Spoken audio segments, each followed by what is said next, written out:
All right, thanks, guys. The Pacers take on the Thunder, 8 o'clock Eastern tip-off in OKC. Oklahoma City opened the betting as the 7-point favorite, total at 216. And since those markets opened this one up, we're seeing a slight fade of OKC when it comes to the spread. We're also seeing a little bit of movement downward on the total as well.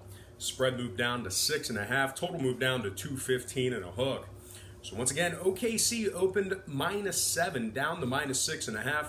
Total opened 216, down to 215 and a hook. Now 56% of the consensus is leaning toward the Indiana Pacers. 57% of the consensus is also shaded toward the over. Right now, Collison is questionable with that quad injury for the Pacers. That said, though, they've historically done good against OKC in the past couple of seasons. They are 6-4 straight up in their last 10, taking on the Thunder if you're into historical trends. Meanwhile, OKC on the other side, well, they've dropped 5 out of their last 6. They're also just 1-5 against the spread in those 6 games. OKC ranks 26th in the NBA in home defensive rebounding. That's 26 out of 30 teams. Now, total-wise, OKC is 4-0 to the over in their last 4. Indiana 2-1 to the over in their last 3. I'm going to purchase the half a point, slide it up, and take the Pacers +7 and the over 215.5 in that matchup there. Next game, Warriors, Grizzlies, 8 o'clock Eastern tip-off in Memphis. The Warriors are -11.5, totals 215 and a hook. Now, Memphis has a whole slew of guys on the injury report. And I'm just going to take a look real quick at the guys who are out indefinitely or out for the season. Might be some names you already know. But Miles, Bradley, Anderson, Brooks, and Jackson are all out indefinitely or for the season. So that already happened. I mean, we've established that. We know that these guys are not seeing action anytime soon. Now, as far as tonight's game goes, Joakim Noah has been downgraded to out. He's not playing tonight. He's got a knee injury. And Mike Conley is questionable with a thigh. So Memphis, very banged up tonight, very banged up right now. Having said that, they've played banged up all year. They've gotten used to playing injured, playing with some new role players. They're 7-3 against the number in their last 10. They also rank second in the NBA in home points allowed. You just can't score on them. And they rank third in home defensive field goal percentage. Now, Golden State, although they're just arguably one of the best teams to ever exist, arguably the best team to ever exist, and that debate's for another day, but Golden State notoriously, in the past couple of seasons, not great against the number. They're 0-2 against the number in their past couple of games. They're just 17-19 against the spread away from home this year. When it comes to the total, Memphis is 7-2 to the over in their last 9. So with all that said and done, I'm going to lean toward the home dog in this one. I'm also going to purchase the half a point, buy it up, and take Memphis +12 and the over 215.5 in that matchup there. Next game, Blazers, Bulls, 8 o'clock Eastern tip-off in Chicago. Portland's -4.5, totals 219. CJ McCollum's still out indefinitely with that knee injury for the Blazers. Meanwhile, on Chicago's side, they got a couple key players questionable tonight. We have Otto Porter, Zach LaVine, and Chris Dunn all listed as questionable. Now, Portland on the other side, they're 7-1 straight up in their last 8.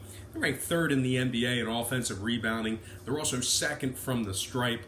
Very technically sound are these Blazers.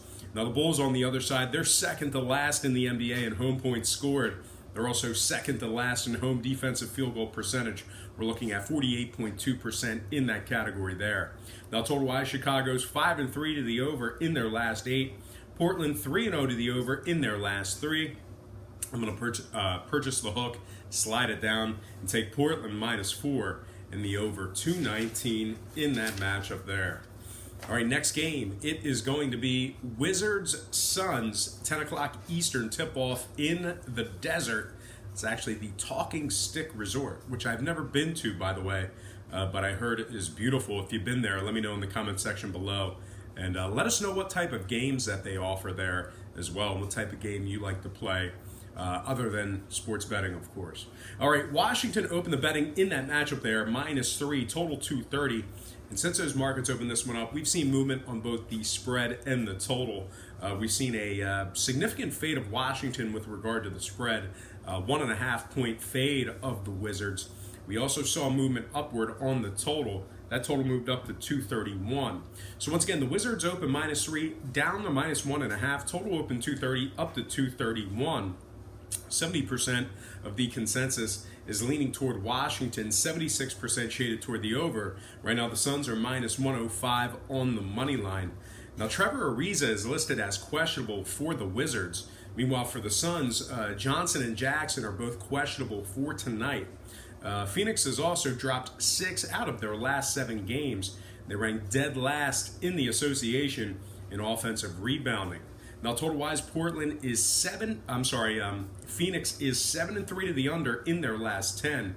Meanwhile, Washington 6-3 to the under in their last 9 themselves. So I'm going to purchase the hook, slide it down. So long for Hook Watch. I'm going to take Washington -1 and the under 231 in that matchup there. Next and final game for our NBA slate, it is going to be Lakers Jazz, 10:30 Eastern tip-off in Utah.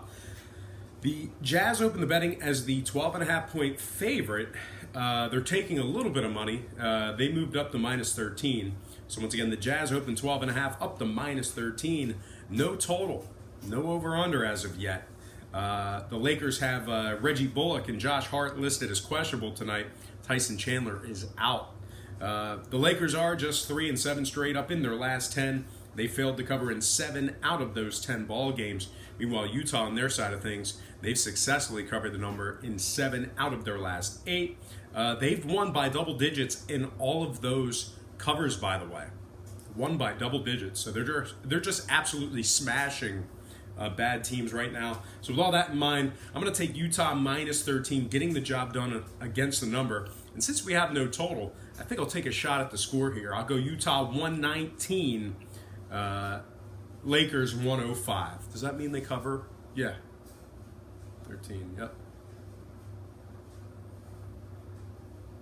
Yep. That means they cover by 1. Utah -13. I'm going to predict a final score of 119 to 105 in that matchup there.